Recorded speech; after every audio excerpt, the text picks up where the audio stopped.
नमः समय साराय स्वानुभूत्या चकासते चित्त स्वभावाय भावाय सर्वभावान्तरच्छिदे सर्वभावान्तरच्छिदे।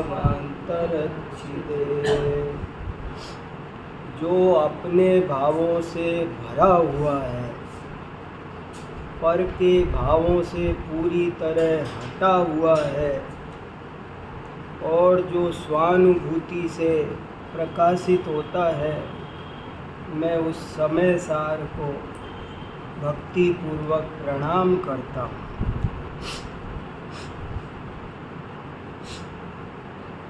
हम लोग 47 शक्तियों का स्वाध्याय कर रहे हैं, लेकिन ज़रा 5 मिनट 2-3 बातें करनी है। एक तो कल रक्षाबंधन का पर्व आ रहा है, और यद्यपि मैं उस पर्व पर पूरा 1 घंटा बोलना चाहता था, लेकिन कई बार बोल चुका हूँ। हर साल उस पर व्याख्यान होता ही है, और यहाँ पर अपन सब बहुत स्वाध्यायी हैं, तो उसकी घटना से और उसके संदेश से सब अच्छी तरह परिचित हैं। तो मैंने सोचा उसकी वजह से हम हमारा 47 शक्ति का स्वाध्याय नहीं रोकेंगे। बस ये बात कहने का विकल्प बहुत तेज आ रहा था कि इस त्योहार के दिन हम केवल हल्के में लेकर, आमोद प्रमोद में लेकर, केवल बहन भाई के प्यार तक सीमित रख कर न समझें। जरा आज के दिन उस घटना को याद करें, जो कितनी वैराग्योत्पादक है, जो कितनी हमको धैर्य सिखाती है। उस घटना को ज़रूर याद करें। अपने बच्चों को भी ज़रूर से ज़रूर सुनाएं। आजकल तो बहुत साधन है। आपके बच्चे विदेश में भी रहते हो ना, तो उन्हें आज जोड़ लेना वीडियो कॉल पर, और उनको रक्षाबंधन की कहानी सुनाना ज़रूर। बच्चे छोटे छोटे होते हैं, तो कई दफ़े वो सुनी हो तो भी भूल जाते हैं, इसलिए उनको 2-4 बार ये घटना हर साल याद दिलाने से अपने संस्कार जागृत होंगे। दूसरी बात, इस त्योहार के दिन हमें वात्सल्य के महत्व पर भी गहराई से विचार करना चाहिए। वात्सल्य का महान पर्व है। आप चाहो तो मैंने पिछले ही दिन आपके बीच एक साधर्मी वात्सल्य विषय पर एक व्याख्यान किया है कि समाज में कैसे एकता हो। सचिन तेंदुलकर का उदाहरण दे करके, और बहुत उदाहरण 20-22 श्लोक आचार्यों के सुनाकर, कि एक साधर्मी को दूसरे साधर्मी के प्रति कितना वात्सल्य होता है। मोही जीवों से ज़्यादा होता है। ये कसौटी है। अगर परिवार में विषय भोग के साथियों से ज़्यादा प्यार है, तो समझो अभी तत्वज्ञान बढ़िया नहीं हुआ है। जिसका तत्वज्ञान अच्छी तरह होता है, उसे विषय भोग के प्रेमियों से भी ज़्यादा प्यारे मोक्ष मार्ग के पथिक लगते हैं। उनके प्रति हर तरह का वात्सल्य उमड़ता है, उनकी सेवा करने का। तो कल के दिन आप इन 2-3 बातों का ज़रूर ध्यान रखें।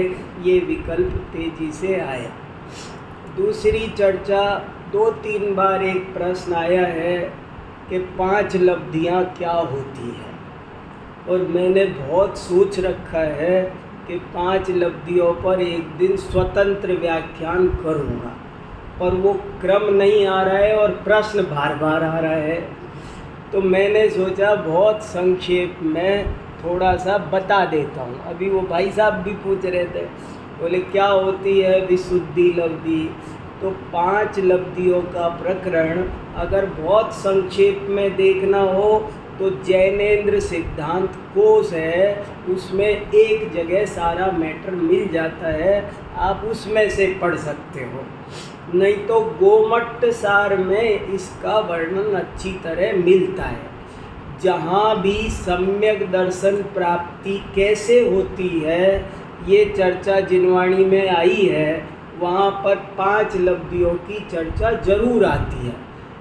जब भी किसी जीव को सम्यक दर्शन प्राप्त होता है, सम्यक दर्शन माने मोक्ष मार्ग का, मोक्ष महल की पहली सीढ़ी। जब भी कोई व्यक्ति मोक्ष मार्ग का पहला कदम उठाता है तो 5 लब्धियाँ उसकी लाइफ में घटित होती है। भले वो 5 लब्धियों का नाम न जानता हो, हाथी को भी सम्यक दर्शन होगा। और आप उससे पूछना पारसनाथ भगवान को कब सम्यक दर्शन हुआ था, हाथी की पर्याय में। महावीर भगवान को कब सम्यक दर्शन हुआ था, शेर की पर्याय में। अब शेर से पूछना कि भैया तुमको 5 लब्धि क्या क्या हुई थी, जरा बताना। कहेगा मुझे नहीं पता भैया, लेकिन वो घटना जरूर होती ही होती है। और उस 5 लब्धियों के नाम क्रम से अपन याद रख सकते हैं। क्षयोपशम लब्धि, विशुद्धि लब्धि, देशना लब्धि, प्रायोग्य लब्धि और करण लब्धि। ये 5 लब्धियां हैं। इनके नाम क्रम से याद रखना चाहिए क्योंकि ये क्रम से होती हैं। क्षयोपशम लब्धि का मतलब है इतनी अंडरस्टैंडिंग डेवलप हो जाना कि बात समझ में आ सके। क्षयोपशम माने अंडरस्टैंडिंग पावर, समझने की शक्ति। अगर किसी में जैसे एक इंद्रिय जीव है, 2 इंद्रिय जीव है, असंगी पंचेंद्रिय तक के सभी जीवों में आत्मा को, अजीव को, 7 तत्व को समझने की अभी वो पावर ही डेवलप नहीं हुई है। इसलिए उनके क्षयोपशम पहली ही लब्धि नहीं है, उनको सम्यक दर्शन नहीं हो सकता। लेकिन जो संगी पंचेंद्रिय जीव होते हैं, चाहे वो तिर्यंच भी हो, चाहे नारकी हो, और हम मनुष्य तो हैं ही, हम सबको हम में से कोई मंद बुद्धि भी होगा न, जिसका नर्सरी क्लास में एडमिशन से भी फेल हो जाए, वो भी व्यक्ति इतना क्षयोपशम शक्ति उसकी है कि वो आत्मा को जान सके। एक चिड़िया भी जान सकती है, एक चिड़िया भी सम्यक दर्शन कर सकती है। तो समझने की शक्ति होना, इसका नाम क्षयोपशम लब्धि है। और दूसरी लब्धि है विशुद्धि लब्धि। क्षयोपशम लब्धि बहुत लोगों को मिल जाती है। जैसे भारत में 1 अरब 40 करोड़ लोगों के पास में, मनुष्यों के पास, अभी तिर्यंच जोड़ लो तो भारत में 1 अरब 40 करोड़ मनुष्यों के पास क्षयोपशम लब्धि है। लेकिन विशुद्धि लब्धि, विशुद्धि लब्धि का मतलब है कि ये तत्व ज्ञान की बात सुहाए, इसे सुनने आए, इतनी विशुद्धि हो। आपने देखा होगा बहुत से लोग, अभी ये प्रवचन की बात जरा, ये जाने क्या करते रहते हैं प्रवचन, उनको नफरत सी होगी।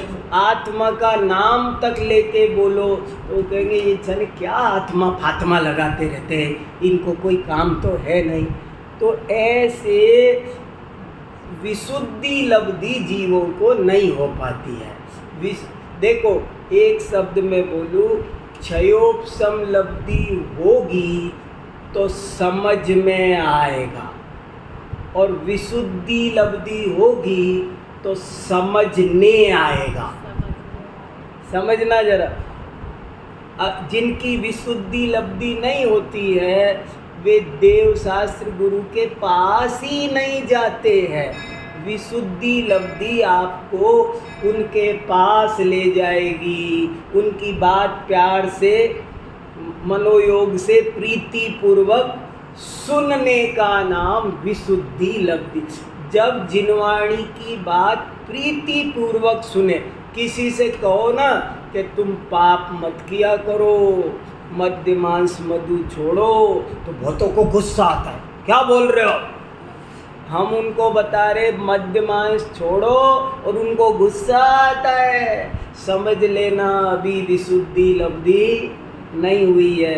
तो विशुद्धि लब्धि का मतलब है अच्छी बात अच्छी लगे, इसका नाम विशुद्धि लब्धि है। फिर तीसरा नंबर है देशना लब्धि, माने ऐसी शक्ति आ जाती है कि समझ सकते हैं और ऐसे भाव हो जाते हैं कि हम समझने जाएं, पर सच्चा सुनाने वाला नहीं मिलता है, सच्चा उपदेश नहीं मिलता है।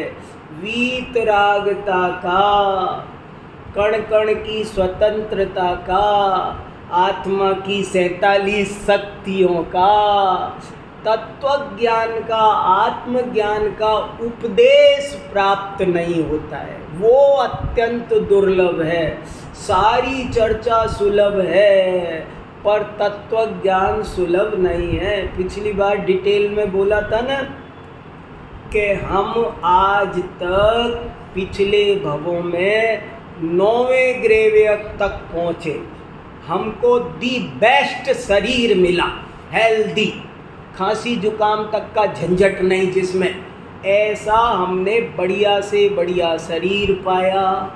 ऐसे मौके बहुत बार मिले जब हमने अपरंपार धन दौलत पाई, ऐसे अपरंपार मौके आए जब हमारे पास बढ़िया से बढ़िया नौकर चाकर थे, ऐसे मौके बढ़िया खूब आए, भव भव में पाए जब हमको हमारा परिवार बहुत अनुकूल मिला, ज़बरदस्त, कहो तो हमारे पसीने पर खून बहाने वाला, बढ़िया से बढ़िया अनुकूल संयोग। लेकिन नहीं मिला तो एक ही चीज़ नहीं मिली, तत्व ज्ञान। अंतिम ग्रीवक लो की हद, पायो अनंत बिरिया पद, पे सम्यक ज्ञान न लाधो, दुर्लभ निज में मुझ। आज तक सब अपन जरा जरा सी बात पर मरते रहते हैं। बाल ऐसे होते, नाक ऐसी होती, हाथ ऐसा होता, कपड़े ऐसे होते, उंगली ऐसी होती, गाड़ी ऐसी होती। अरे तुमने लाखों बार पाया, दी बेस्ट संयोग पाए, नहीं पाया तो एक तत्व ज्ञान नहीं पाया, वो रह गया, बताओ तो सही। तो वो मिल जाना, इसका नाम है देशना लब्धि। पहली क्षयोपशम लब्धि, दूसरी विशुद्धि लब्धि, तीसरी देशना लब्धि, चौथी है प्रायोग्य लब्धि। देशना लब्धि में उपदेश मिल जाता है लेकिन सभा में से बाहर गया, पीठ मोड़ी और गायब, उस पर विचार नहीं करता है, उसका प्रयोग नहीं करता है। प्रायोग्य लब्धि माने जो बात सुनी है, गुरु ने कहा कि शरीर भिन्न है, तू भिन्न है, तू ज्ञान स्वभावी है, ये जड़ स्वभावी है, तो जाके इसका प्रैक्टिकल नहीं किया, ये प्रायोग्य लब्धि। सुन लिया लेकिन एक कान से सुनकर दूसरी कान निकाल दिया, और प्रायोग्य लब्धि में निकाला नहीं, घर जा कर के भी, वहीं बैठकर भी, बाद में भी वो विषय चित्त में घूमता रहे, उसका प्रयोग होता रहे, इसका नाम प्रायोग्य लब्धि। हाँ, गाय जैसे चर के आती है, जैसे गाय गई, चारा नहीं मिला, मिल गया, ये देशना लब्धि। और घर आके जुगाली नहीं की तो गड़बड़, फिर नहीं पचेगा। तो वाचन से पाचन महान है। जिनवाणी का एक भी वाक्य बहुत काम सर्व सिद्धि कर सकता है, बशर्ते उसकी अच्छी तरह जुगाली की जाए। इसलिए प्रायोग्य लब्धि हमको शिक्षा देती है कि हमें बात का प्रयोग करना चाहिए। क्षयोपशम लब्धि कहती है कि हमको ये मिल चुकी है, देखो तुम एक स्टेप आ चुके, अरे दूसरा भी पार कर लिया, अरे जिनवाणी का समय सार जैसे महान ग्रंथराज से भेंट हो गई, तो ये देशना भी मिल गई है। आज अपन को 3 लब्धियां तो कम से कम हम सबको, 3 तो कम से कम हम सबको मिली गई है। अब चौथी पर फोकस करना है, खूब प्रयोग करो। और 5वीं लब्धि का नाम है करण लब्धि। जब प्रयोग करते करते, करण माने परिणाम, यहाँ करण का मतलब क्या होता है? करणानुयोग। करणानुयोग में करण शब्द का अर्थ है परिणाम। जब अपने परिणाम आत्मा में झुक जाए और आत्मानुभूति प्रकट हो जाए तो उसका नाम है करण लब्धि। आप ऐसे समझो कि मैं तैरने सीखना चाह रहा हूँ, उस पर आप 5 लब्धि घटा सकते हो। जैसे समझ लो मैं तैरने के लिए स्विमिंग की ड्रेस पहन ली और स्विमिंग पूल पर वो 2-3 सीढ़ियों के ऊपर चढ़ गया, तैयार हूँ ऐसे 1 2 3, ये प्रायोग्य लब्धि। और कूदा नहीं तो करण लब्धि, और कूद गया तो करण लब्धि। शास्त्र में ऐसा लिखा है कि इस जीव ने पिछले जन्मों में अनेक बार 4 लब्धियां तो प्राप्त की, लेकिन 5वीं लब्धि नहीं हुई, 4 तक पहुँच कर रह गया। अपन को इस 5 लब्धि के सिद्धांत से बहुत बात समझ में आती है, बहुत सीखने की बातें हैं। एक तो ये कि हमने 3 लब्धियां पा ली है, मतलब अपन 60% तो मुफ्त में ही आ गए हैं। हमको 60% का डिस्काउंट मिल गया है। अब 40% पे करो तो 100% माल मिलेगा। हाँ बोलो भाई साहब। जैसे आपका देशना लब्धि हो गई, हाँ, तो प्रायोगिक लब्धि है, हाँ, रॉ मटेरियल क्या है? रॉ मटेरियल वही है जो देशना लब्धि में मिला है। देशना लब्धि में जो बात सुनी है उसको बाद में चिंतन करना। हमने समझा जीवत्व शक्ति, चिति शक्ति, और घर जाके इसका प्रयोग नहीं कर रहे, उस पर विचार नहीं कर रहे। हमें विचार करना है कि मैं दाल रोटी खाकर जिंदा नहीं हूँ, मैं अपनी जीवत्व शक्ति से जीवित हूँ। ऐसे अपने स्वरूप का विचार करना, इसका नाम प्रायोग्य लब्धि है।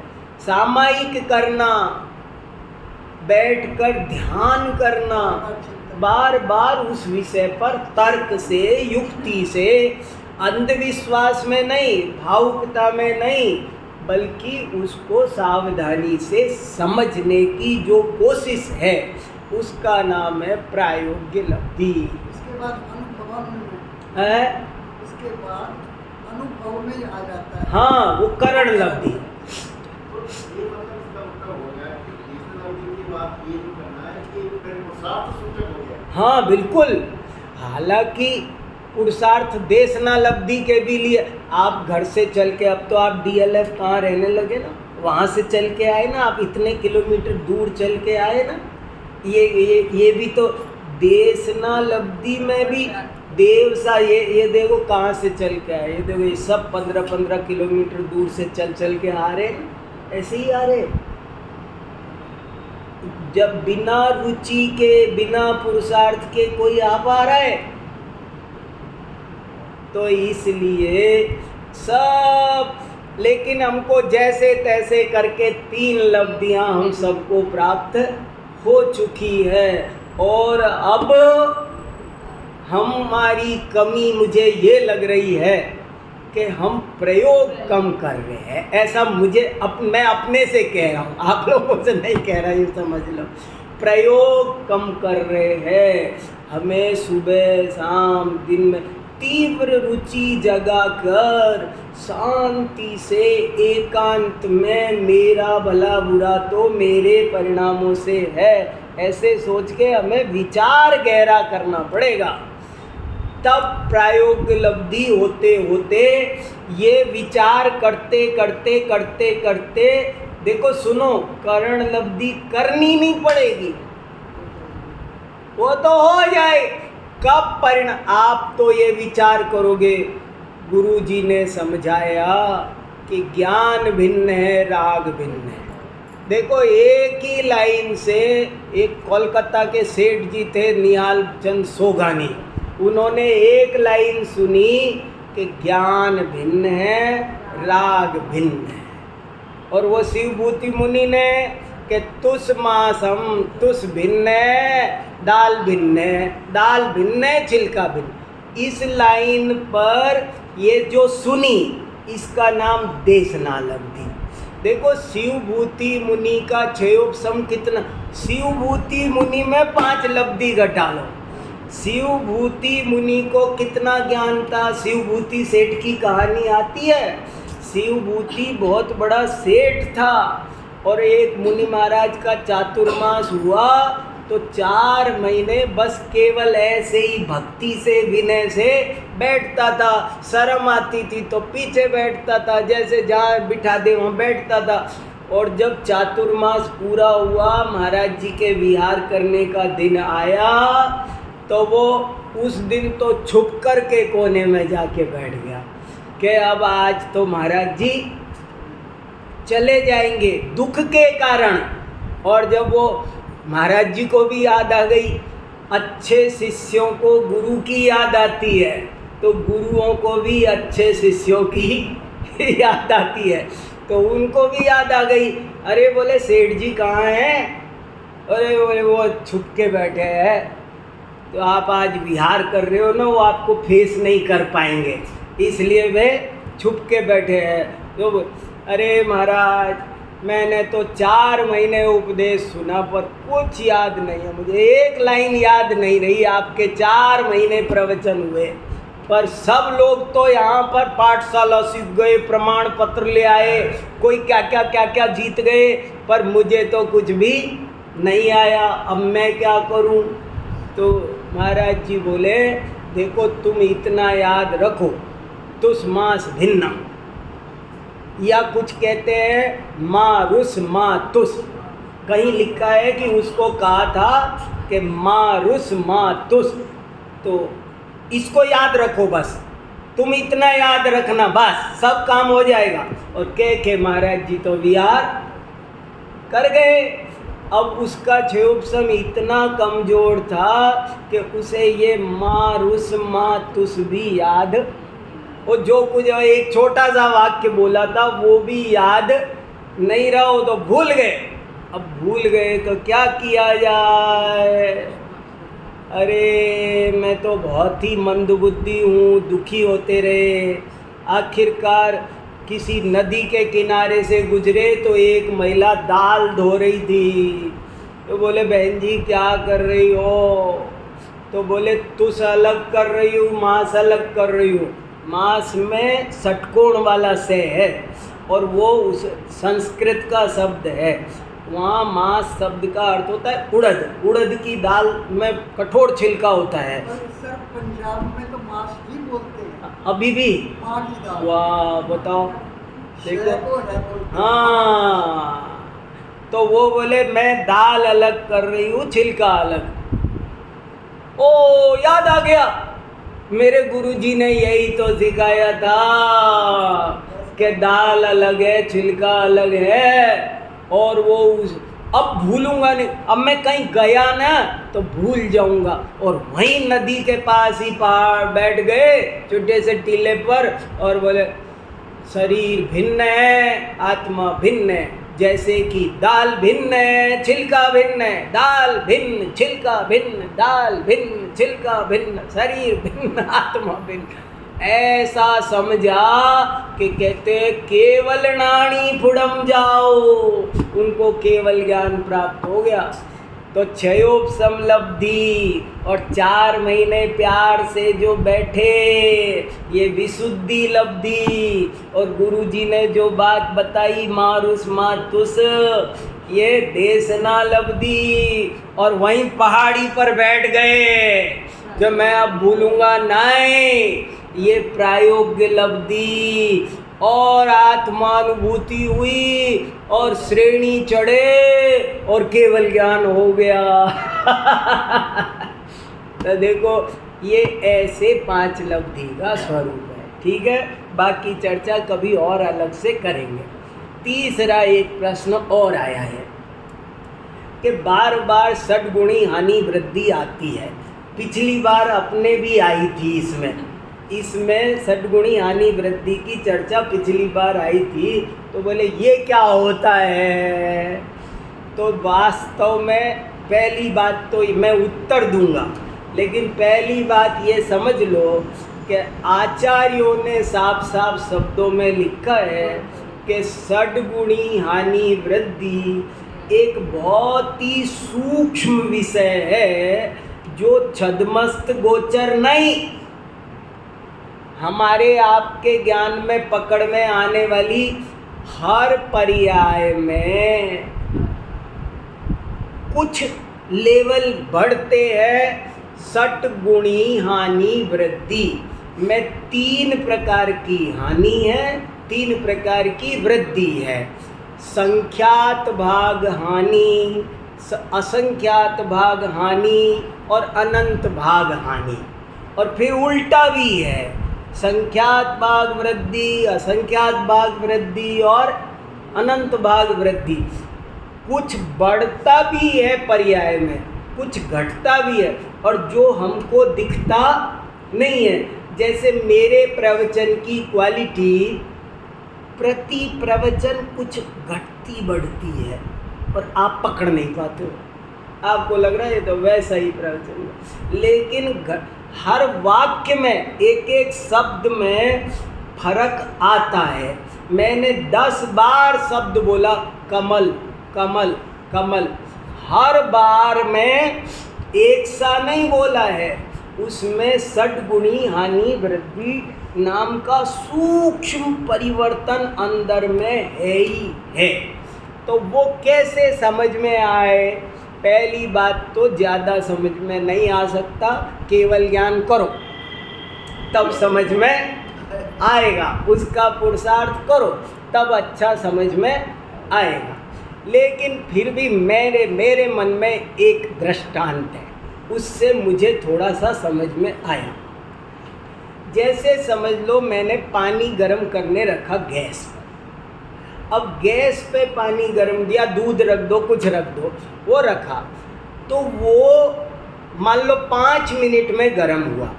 तो पहली मिनट की पोजीशन बताओ, पहली सेकंड की बताओ, वो पानी जितने डिग्री ठंडा था अगले सेकंड उसमें उसके ठंडेपन के भाग में संख्यात भाग हानि हो रही है, धीरे धीरे असंख्यात भाग हानि हो रही है।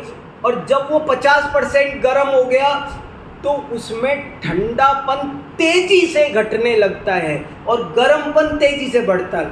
समझ में आया? पहले पानी रख दिया, अब पहले मिनट पर भी वो ठंडा भी है गर्म भी है, दूसरे मिनट पर भी ठंडा भी है गर्म भी है, लेकिन दूसरे मिनट का ठंडापन और कम हो गया है, गर्मपन बढ़ गया है। पहले मिनट का गर्मपन और ठंडापन दोनों में पहले मिनट का ठंडापन कम है और दूसरे मिनट का ठंडापन पहले मिनट का ठंडापन ज़्यादा है, दूसरे मिनट का ठंडापन कम हो गया, तीसरे मिनट। जैसे जैसे ठंडापन कम होता जाएगा वैसे वैसे गर्मपन बढ़ता जाएगा। ठंडेपन की सने सने हानि होती जाएगी और गर्मपन की सने सने वृद्धि होती जाएगी। बस इसका नाम है हानि वृद्धि। हाँ बोलो बहन जी। हाँ हो रही है, हाँ उसको असंख्यात या संख्यात गुणी वृद्धि कहेंगे। हाँ गुणी। वो क्योंकि देखो पहली मिनट पे वो जितना गर्म हुआ है ना, 1 मिनट में जितना गर्म हुआ है, सेकंड नंबर 1 से लेकर सेकंड नंबर 60 तक जो उसमें गर्माहट आई है, क्या वो सेकंड नंबर 420 से 480 में भी उतना ही गर्म हुआ है? तब तेजी से गर्म हुआ है। वही 5वीं मिनट में जितना आपको, तुमने 5वीं मिनट, हे गैस तूने 5वें मिनट में तो इतना तेज गर्म कर दिया, पहली मिनट में भी कर, तो वो बोलेगी पहली मिनट में इतना ही हो सकता है, दूसरी मिनट में इससे मैंने पहला श्लोक याद किया था तो मुझे 8 दिन लगे थे, दूसरा याद किया तो 7 दिन में हो गया, तीसरा किया 6 दिन में हो गया, चौथा किया 5 दिन में हो गया, 5वां किया 3 दिन में, फिर 1 घंटे में होने लग गया। अब आधा घंटे में 10 मिनट में श्लोक याद कि 5 मिनट में कर लो। क्या हुआ? होता है। तो ये षटगुणी हानि वृद्धि है, ये हर पर्याय में होती रही, इवन केवल ज्ञान तक में भी होती रहती है। लेकिन और इसके बारे में क्या स्वरूप है, कुछ ज़्यादा भाषित होता नहीं है और आगम में भी ज़्यादा कुछ खुलासा मिलता नहीं है। हाँ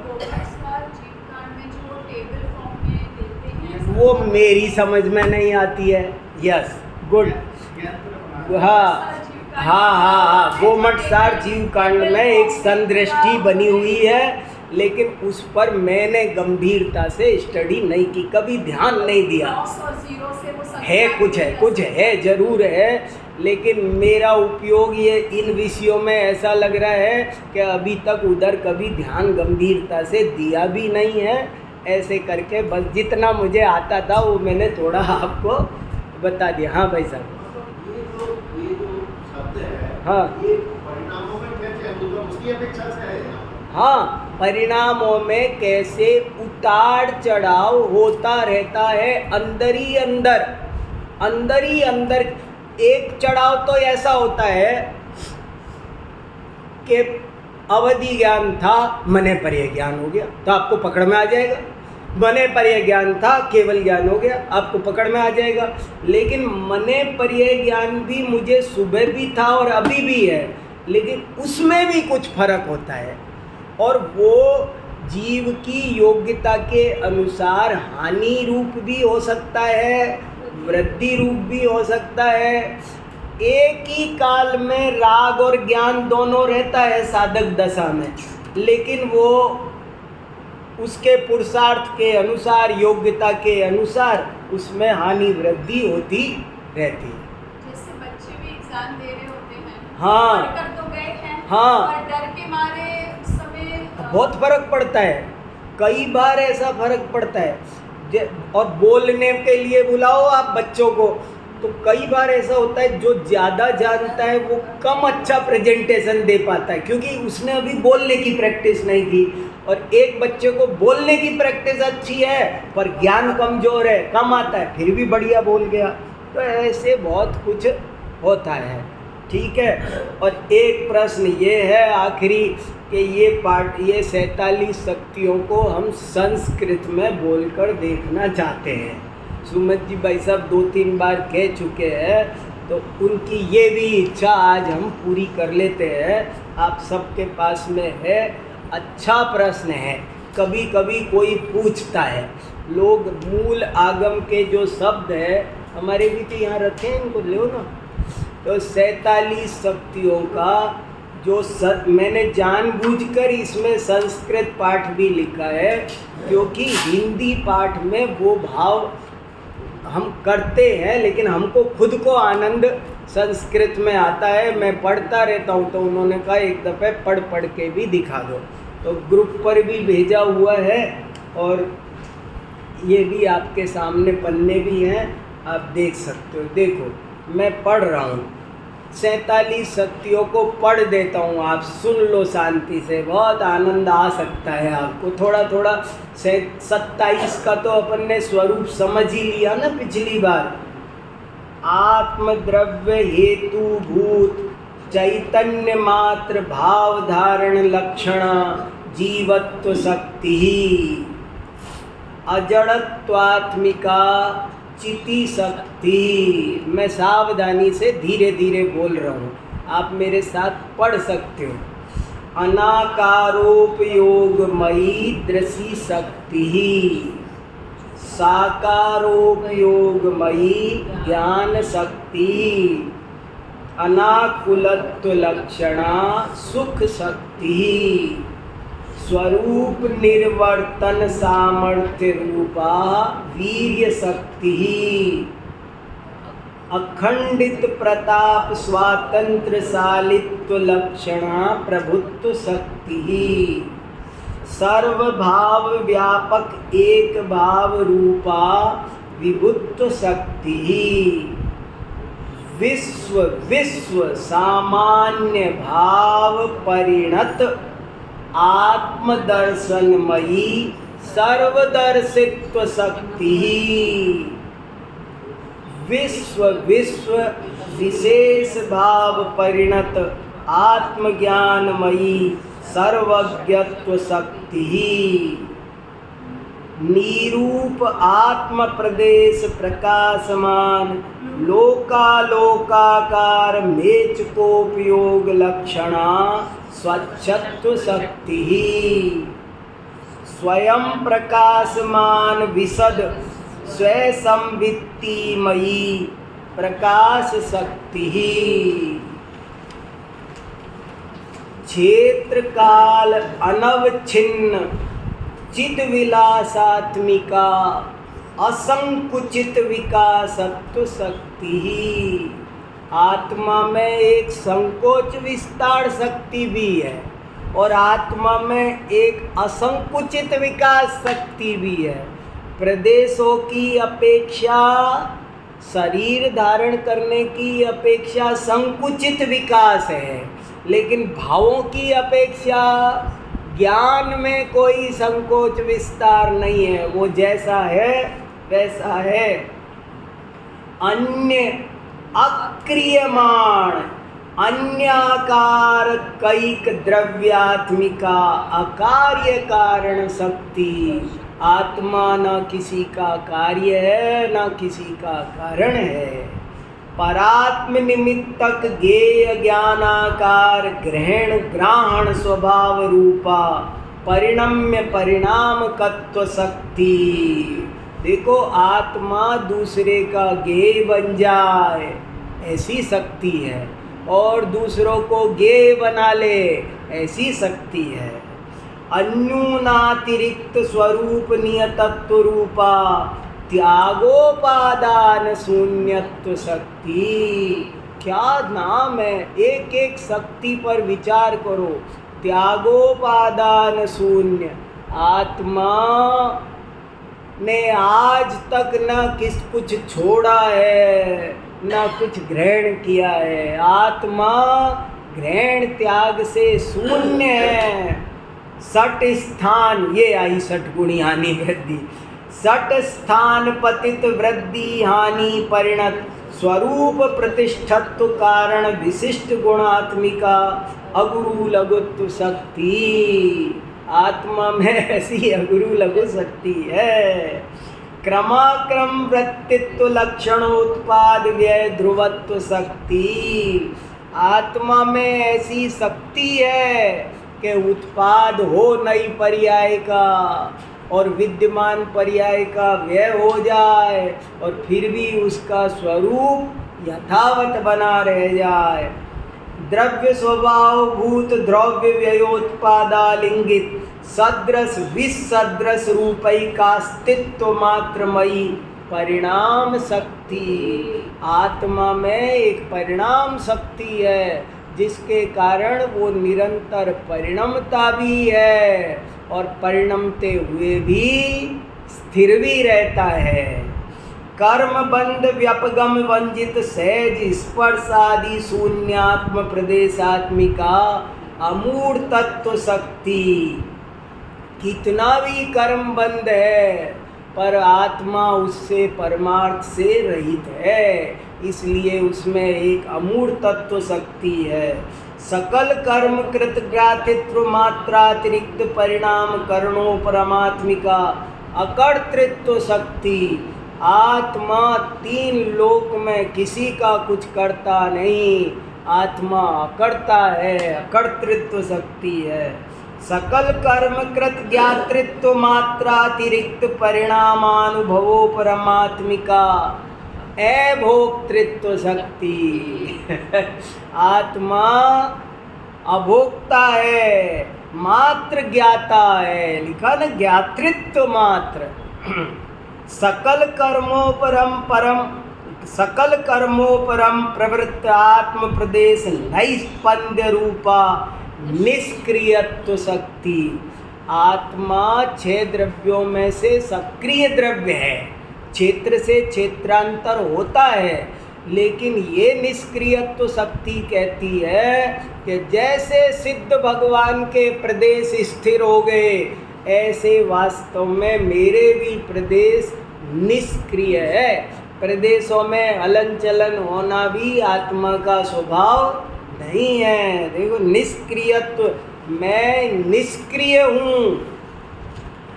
संसार संगरण विस्तरण लक्षित किंचिद ऊन चरम शरीर परिमाणावस्थित लोकाकाश सम्मित आत्मावयवत्व लक्षणा नियत प्रदेशत्व शक्ति।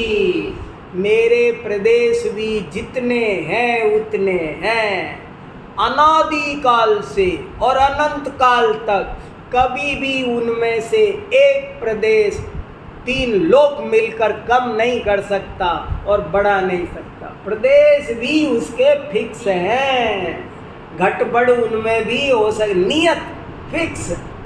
सर्व शरीरिक स्वरूपात्मिका स्वधर्म व्यापकत्व शक्ति।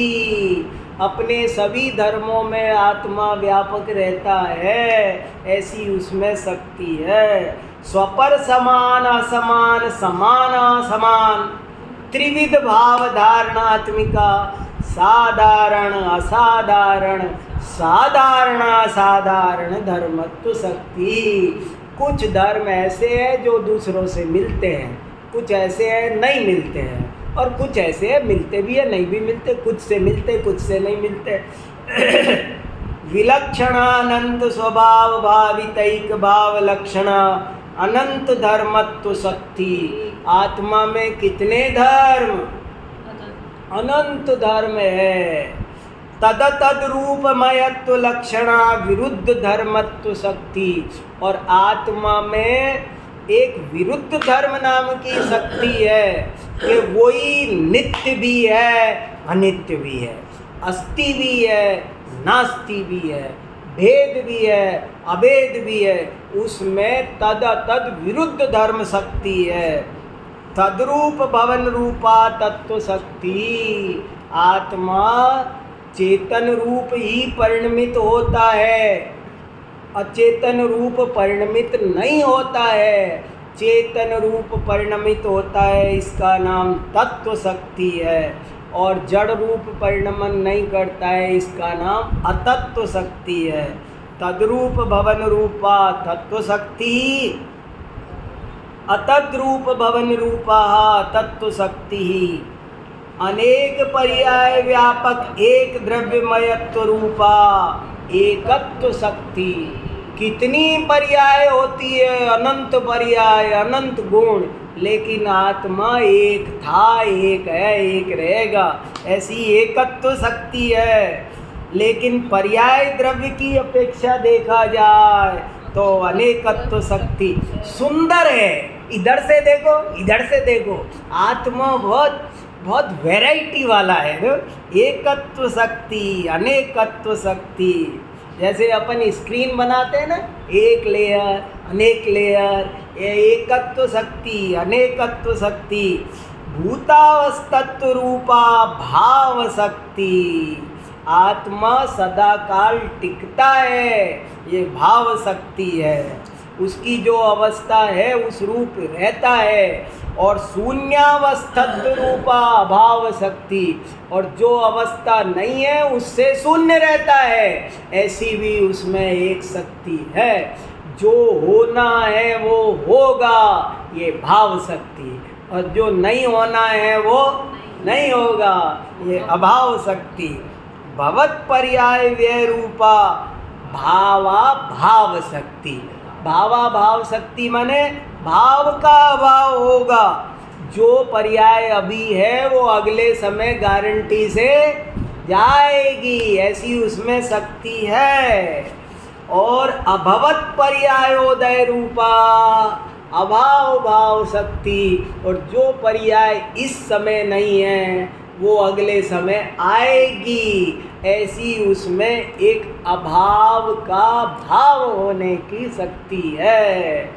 भवत पर्याय भवन रूपा भाव भाव शक्ति। जो होना हो वही होगा, ये भाव का भाव शक्ति है। अभवत पर्याय अभवन रूपा अभाव अभाव शक्ति। देखो कैसे किया, भाव शक्ति अभाव शक्ति, भाव का अभाव शक्ति, अभाव का भाव शक्ति, भाव का भाव शक्ति, अभाव अभाव, 6 रूप बना दिए उसके। कारकानुगत क्रिया निष्क्रांत भवन मात्रमयी भाव शक्ति। अब ये दूसरी भाव शक्ति आई। ये भाव शक्ति क्या कह रही है कि ना कोई करता है, ना कोई कर्म है, ना कोई करण है, होने योग्य होता है, बस इसका नाम भाव शक्ति है। और दूसरी तरफ से देखो तो कर्ता भी है, कर्म भी है, करण भी है, संप्रदान भी है, अपादान भी है। गजब है, एक ही पर्याय का एक जीव सुदेश जी को सम्यक दर्शन हुआ, तो इस सब ये सम्यक दर्शन पर भाव शक्ति कहेगी होना था सो हुआ, खेल खत्म, ज़्यादा आर्ग्यूमेंट की कोई मतलब नहीं है। क्रिया शक्ति कहेगी ये मंदिर जाते थे, स्वाध्याय करते थे, प्रवचन सुनते थे, फिर चिंतन किया है, ये करता है, ये कर्म है, ये करण है, ये संप्रदान है, वो पूरा डिटेल डिस्क्रिप्शन देगी। क्रिया शक्ति उस क्रिया को समझाएगी, और भाव शक्ति कहेगी अरे ठीक है तुम अपना लेक्चर रहने दो, होना था सो हो गया। वो योग जैसे बैठने होते हैं वैसे हो जाते हैं। क्या गजब की चीज़ है। 39वीं शक्ति कारकानुगत क्रिया निष्क्रांत भवन मात्रमयी भाव शक्ति। और 40वीं कारकानुगत भवत्तारूप भावमयी क्रिया शक्ति ही प्राप्यमाण सिद्ध रूप भावमयी कर्म शक्ति। आत्मा में एक कर्म शक्ति भी, आत्मा अपना कर्ता भी है, अपना कर्म। यहाँ कर्म से शुरू किया, पहले कर्म शक्ति बाद में कर्ता शक्ति, कि वो अपना कर्म स्वयं बनता है। मैं लड्डू को खाता हूँ, इस वाक्य में कर्म क्या है, मैं लड्डू को खाता हूँ, तो मैं करता हूँ, लड्डू कर्म है, खाता हूँ क्रिया है। ये कह रहे सुनो, तुम 3 पदार्थों पे लगा रहे हो, आत्मा स्वयं ही अपने को जानता है, स्वयं ही अपने को देखता है, स्वयं ही अपने को भोगता है, इसलिए आत्मा स्वयं ही अपना कर्म है। प्राप्यमाण सिद्ध रूप भावमयी कर्म शक्ति भवत्तारूप सिद्ध रूप भाव तत्वमयी कर्तृशक्ति, खुद ही करता है। भवत भाव भवन साधक तमत्वमयी करण शक्ति। करण क्या है, करण माने साधन, करण माने साधन। क्या साधन। अब देखो इस पर मैं अभी अगली बार चर्चा करनी है, अभी तो पढ़ के सुना रहा हूँ, कुछ बातें जरूरी अभी बच गई है जिनको अगली बार करेंगे। करण शक्ति क्या कह रही है, संसार में कोई चीज मेरा साधनभूत नहीं है, मेरे अंदर एक करण शक्ति है, वही साधन है। मैं नरक गया तो किसकी वजह से, और स्वर्ग गया तो, मोक्ष गया तो, आत्मा सबका साधन स्वयं है, गिरने का भी और चढ़ने का भी। ये प्यारा संदेश देती है करण शक्ति। और स्वयं दीयमान भावोपेयत्वमयी संप्रदान शक्ति। आत्मा किसके लिए काम करता है, मैं किसके लिए कमा रहा हूँ, पत्नी के लिए, बच्चों के लिए, कौन किसके लिए काम कर रहा है, बता दो, सही सही बताओ, तसल्ली से ठंडे दिमाग से सोचना, तो दुनिया में भी पता चल जाएगा सब अपने अपने लिए ही कर रहे, नाम दूसरे का लगाते हैं। नाम लगाते दूसरे का, नाम लगा दे, मैं बच्चों के लिए कर रहा हूँ, क्यों मत कर। लेकिन नहीं, ये भी तो उनसे बंधा हुआ है ना, अपनी कमजोरी नहीं देखता है। बंदर मटकी में हाथ दे दिया, मुट्ठी बांध ली और कह रहा है मटकी ने मुझे पकड़ लिया। भाई साहब, मटकी ने नहीं पकड़ा, तुमने ही मटकी को पकड़ा है। ऐसे ही देखो, संप्रदान शक्ति, सब द्रव्य अपना काम अपने लिए करते हैं, कोई किसी के लिए नहीं करता है। और उत्पाद व्ययालिंगित भावापाय निरपाय ध्रुवत्वमयी अपादान शक्ति। घड़ा बनाने के लिए कुम्हार मिट्टी कहाँ से लाता है, जंगल से। ऐसे ही हम कहाँ से लाएं अपना कार्य सिद्ध करने के लिए सामग्री, बोले आत्मा स्वयं ही अपना उपादान है, यहीं खजाना भरा है, माल यहीं से निकालना है, यहीं से खाना है, अपना ही टिफिन है, अपने ही पास है, खोलना भी खुद ही है, खाना भी खुद ही है। गजब है। हाँ भाई साहब, जो आत्मा स्वयं सिद्ध है, हाँ, इससे किसी भी पर की आवश्यकता नहीं है, हाँ, अपना विकास करने के लिए। हाँ, तो फिर जब ये आता है कि जब वो साफ करने के बाद ही मोक्ष प्राप्ति करती है, हाँ, तो फिर ये कुछ आत्मा ऐसी भी है जो पहले से ही मुक्त थी या नहीं? नहीं, कोई ऐसा, कोई, सब आत्मा पुरुषार्थ पूर्वक से अनादि सिद्ध कोई नहीं, सब साधी सिद्ध है। तो देखो 45, उत्पाद व्ययालिंगित भावापाय निरपाय ध्रुवत्वमयी अपादान शक्ति, भाव्यमान भावाधारत्वमयी अधिकरण शक्ति। कौन किस पे टिका है, ये समय साथ चौकी पर रखा है, संयोग दृष्टि से देख रहे हो। वास्तव में देखा जाए तो वो अपने में रखा हुआ है, हर वस्तु अपना अधिकरण स्वयं है। भाव्यमान भावाधारत्वमयी अधिकरण शक्ति, स्वभाव मात्र स्व स्वामित्वमयी संबंध शक्ति। कौन किसका संबंधी है, कौन किसका स्वामी है, भाई साहब बोलो। हर द्रव्य अपना मालिक है, सब अपने से। किससे बात करे, संबोधन किससे करे, अपने से बात करो। अपना संबंध सच्चा अपने ही साथ है, दूसरे के साथ संबंध नहीं है। इस तरह अपन ने पढ़ा। बाकी कुछ थोड़े से इम्पोर्टेंट पॉइंट्स और बचे हैं तो हो सकेगा तो अगली बार चर्चा करेंगे।